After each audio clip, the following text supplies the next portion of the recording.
ក្រៅពីហាងប៉ាក់ដាំឡើយខ្ញុំមានបំណងទៅមើលកូនមន់កូនទាប៉ុន្តែពាក់កណ្ដាលផ្លូវស្រាប់តែឃើញមនុស្សមកពីគ្រួសារសិនបងខ្លាចខ្ញុំស្មានត្រូវមែនបងស៊ូឡាននោះពិតជាបើកតូបលក់គ្រឿងតុបតែងសក់មែនខ្ញុំមើលទៅវាស្ទើរតែដូចជារបស់ពួកយើងដែរមានទាំងខ្សែចុងសក់និងដង្កៀបសក់អ្វីដែលគួរឲ្យខឹងបំផុតនោះគឺគ្រួសារសិនក៏បានឃើញពួកយើងដែរពួកគេមិនមានអារម្មណ៍ខុសទាល់តែសោះថែមទាំងបន្តឲ្យភ្ញៀវយ៉ាងមានទំនុកចិត្តទៀតផងខ្ញុំក៏បានឃើញតូបពីរបីទៀតលក់របស់ស្រដៀងនឹងពួកយើងដែរហើយតម្លៃរបស់ពួកគេថែមទាំងថោកជាងពួកយើង1ឬ2កាក់ទៀតផងបានហើយកុំខឹងអីរឿងបែបនេះពួកយើងបានរំពឹងទុកតាំងពីដំបូងមកហើយដៃជើងនៅលើខ្លួនអ្នកអតីពួកយើងមិនអាចហាមឃាត់គេមិនឲ្យធ្វើតាមបានទេខ្ញុំគ្រាន់តែមិនអស់ចិត្តគ្រួសារសិនច្បាស់ជាចង់ប្រកួតប្រជែងជាមួយពួកយើងហើយចុះតើអ្នកទាំងអស់គ្នាបានសង្កេតមើលទេថាតូបរបស់ពួកគេលក់ដាច់ដែរទេខ្ញុំនឹងអាយិបបានលួចមើលមួយសន្ទុះដែរមានមនុស្សមកសួរច្រើនគួរសមប៉ុន្តែអ្នកដែលព្រមចំណាយលុយទិញគឺមិនសូវមានទេមែនហើយគ្រួសារសិនថែមទាំងដាក់តម្លៃស្មើនឹងពួកយើងទៀតផងប៉ុន្តែខ្ញុំមើលទៅការងាររបស់ពួកគេគឺគ្រើមជាងពួកយើងឆ្ងាយណាស់ប៉ុន្តែតូបរបស់គ្រួសារសិនធំណាស់ខ្ញុំស្មានថាពួកគេប្រហែលជាធ្វើឲ្យបានទុកច្រើនហើយគ្រាន់តែមិនដឹងថាថ្ងៃនេះអាចលក់បានប៉ុន្មានទេប្រហែលជាសកកស្ទះមិនខានលោកភ្ញៀវមហូបមកដល់ហើយ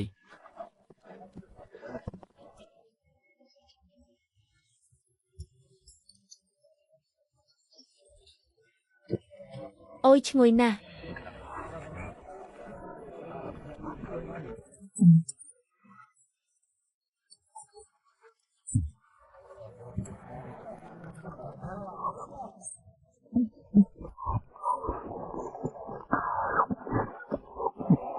មកមើលមកបងប្អូនគ្រឿងតុបតែងសក់ទៅមកពីទីក្រុងម៉ូដស្អាតតម្លៃសមរម្យប្អូនស្រីមកមើលទីនេះមកគ្រឿងតុបតែងសក់នេះស្អាតណាស់ពាក់ទៅដឹងតែស្អាតតែម្ដង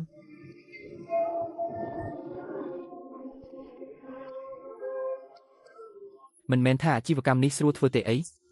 មើលចុះមកដល់ពេលនេះពួកយើងលក់បានតិចតួចណាស់មែនហើយពួកយើងធ្វើដោយគ្រួសារសៀវបេះបិទចុះហេតុអ្វីបានជាលក់មិនចេញសោះអីចឹងកាលពីមុនខ្ញុំឃើញគ្រួសារសៀវលក់ដាច់ខ្លាំងណាស់យ៉ាងហោចណាស់ក៏ត្រូវចំណេញបានប្រាក់ខ្លះដែរខ្ញុំមើលទៅប្រហែលជាដោយសារមានតូបច្រើនពេកហើយអ្នកផ្សេងលក់ថោកជាងពួកយើង1ឬ2កាក់ទៀតភ្ញៀវប្រហែលជាទៅទីនោះអស់ហើយឬមួយពួកយើងបញ្ចុះតម្លៃដែរទៅមិនបានទេពួកយើងចំណាយដើមទុនអស់ច្រើនណាស់បើបញ្ចុះតម្លៃទៀតគឺលែងចំណេញអ្វីទាំងអស់ហើយ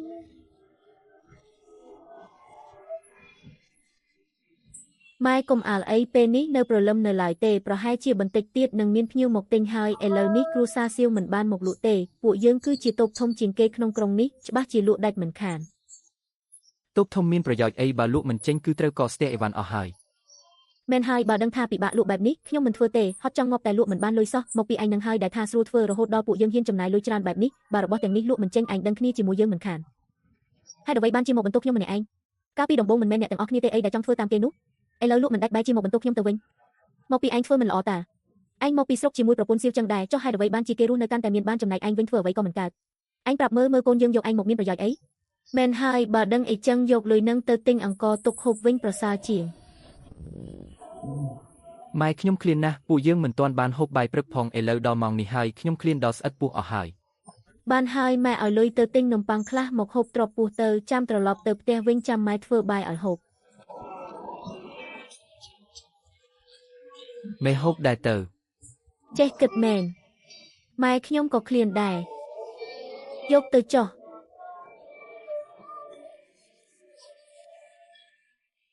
ម៉ែចុះចំណែករបស់ខ្ញុំម៉ែពិតជាជំពាក់ពួកឯងមែនម្នាក់ដូចជាម្ចាស់បំណុលមកទាលុយអីចឹង